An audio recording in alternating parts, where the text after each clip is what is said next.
जय हिंद दोस्तों, स्वागत है आप सभी का आपके अपने YouTube चैनल जैकपुर पे। तो आज के इस वीडियो में हम लोग क्लास 12 के पॉलिटिकल साइंस का चैप्टर 1 का सब्जेक्टिव क्वेश्चन आंसर देख रहे थे और इसके पहले पार्ट में हम लोगों ने अति लघु प्रश्न उत्तर का पार्ट 1 देखा और अभी हम लोग अति लघु प्रश्न उत्तर का पार्ट 2 देखने वाले हैं। तो सब्जेक्टिव आप लोगों का बिल्कुल अच्छे से करवाया जा रहा है। आप लोग भी अब अच्छे से पढ़ाई शुरू कर दीजिए क्योंकि 4 से 5 महीने ही आप लोगों के पास समय बचा है।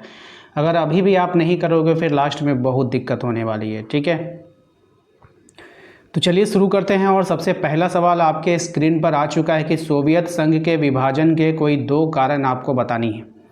क्या बताना है? सोवियत संघ के विभाजन का 2 कारण आपको बताना है। इससे पहले यदि आप हमारे चैनल पे पहली बार विजिट कर रहे हैं तो हमारे चैनल को सब्सक्राइब जरूर कीजिएगा, घंटी वाले आइकन को प्रेस कर लीजिए ताकि आने वाली हर एक वीडियो का नोटिफिकेशन आए। और सबसे ज़रूरी बात है कि दिए गए नंबर पे एक मैसेज करके व्हाट्सएप ग्रुप जरूर ज्वाइन कर लीजिएगा क्योंकि बहुत सारा अपडेट आपसे छूट जाता है। PDF आप लोगों को नहीं मिल पाता है, नोट्स आप लोगों को नहीं मिल पाता है। सारी सुविधाएं लेने के लिए आप हमारे व्हाट्सएप ग्रुप को जरूर ज्वाइन कीजिए क्योंकि सुबह जब होती है तो हर सुबह कुछ ना कुछ स्पेशल आपको ग्रुप में ही मिलता है। ठीक है, चलिए। सोवियत संघ के विभाजन के कई कारण थे। पहला, देश की अर्थव्यवस्था लगातार कमज़ोर होती जा रही थी जिससे जनता परेशान थी। ठीक है, और दूसरा, वहाँ की राजनीतिक व्यवस्था में लोकतंत्र और स्वतंत्रता की कमी थी। इसके अलावा विभिन्न गणराज्यों में अलग होने की भावना बढ़ने लगी। इन कारणों से 1991 में सोवियत संघ का विघटन हो गया। ठीक है, तो ये पूरा इसका आंसर हो गया क्योंकि ये अति लघु प्रश्न उत्तर है, हमें छोटे छोटे आंसर देने हैं, इससे ज़्यादा नहीं देने हैं। ठीक है, अगले सवाल देखिए, पेरेस्ट्रोइका से आप क्या समझते हैं? काफ़ी अच्छा सवाल है, एग्ज़ाम में कई बार आ चुका है। देखिए, पेरेस्ट्रोइका का अर्थ पुनर्गठन होता है। ये नीति सोवियत संघ के नेता मिखाइल गोर्बाचोव ने शुरू की थी। इसका उद्देश्य देश की कमज़ोर अर्थव्यवस्था, राजनीति व्यवस्था में सुधार करना था। इसके तहत आर्थिक तथा प्रशासनिक बदलाव किए गए ताकि देश का विकास हो सके और लोगों का जीवन बेहतर बन सके। ठीक है, क्वेश्चन नंबर 7 पे आते हैं। कहा गया है कि द्विध्रुवीता से आप क्या समझते हैं? 7 क्या है? द्विध्रुवीता से आप क्या समझते हैं? इसका आंसर देख लीजिए। द्विध्रुवीता वह स्थिति है जिसमें विश्व की राजनीति 2 बड़ी महाशक्तियों के बीच बढ़ जाती है।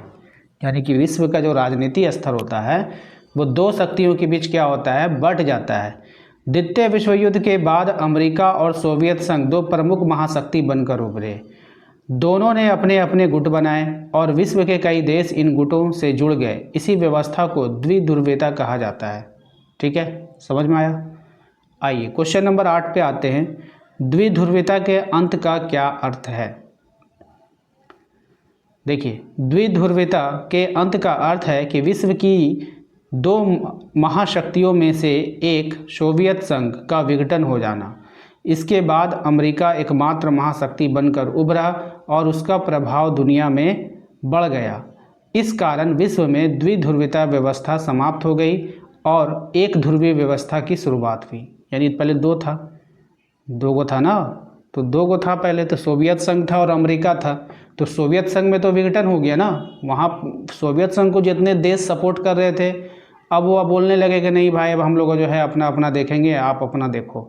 ठीक है, तो सोवियत संघ बेचारा तो ख़त्म हो गया, लेकिन अमेरिका के साथ जो देश थे वो बने रहे। तब जब वो बना रहा तो वो एक ध्रुवीयता में आ गया। वो पहले द्विध्रुवीता था, अब एक ध्रुवीयता हो गया।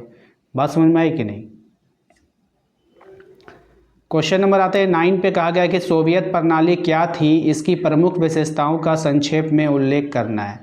तो सोवियत प्रणाली क्या है तो इसके बारे में लिखना है आपको। देखिए, सोवियत प्रणाली 1917 की रूसी समाजवादी क्रांति के बाद स्थापित एक समाजवादी व्यवस्था थी। इसका उद्देश्य समानता पर आधारित समाज बनाना था। इस व्यवस्था में निजी संपत्ति पर सीमित अधिकार था और अधिकतर उद्योगों पर सरकार का नियंत्रण रहता था। निजी मतलब होता है प्राइवेट। ठीक है, देश में एक ही राजनीतिक दल का शासन था तथा अर्थव्यवस्था योजनाबद्ध तरीके से चलाई जाती थी। यह व्यवस्था समाजवाद के सिद्धांतों पर आधारित थी। चलिए नेक्स्ट आते हैं अगले सवाल पे, क्वेश्चन नंबर 10 पर। इसमें कहा गया है कि दूसरी दुनिया से आप क्या समझते हैं।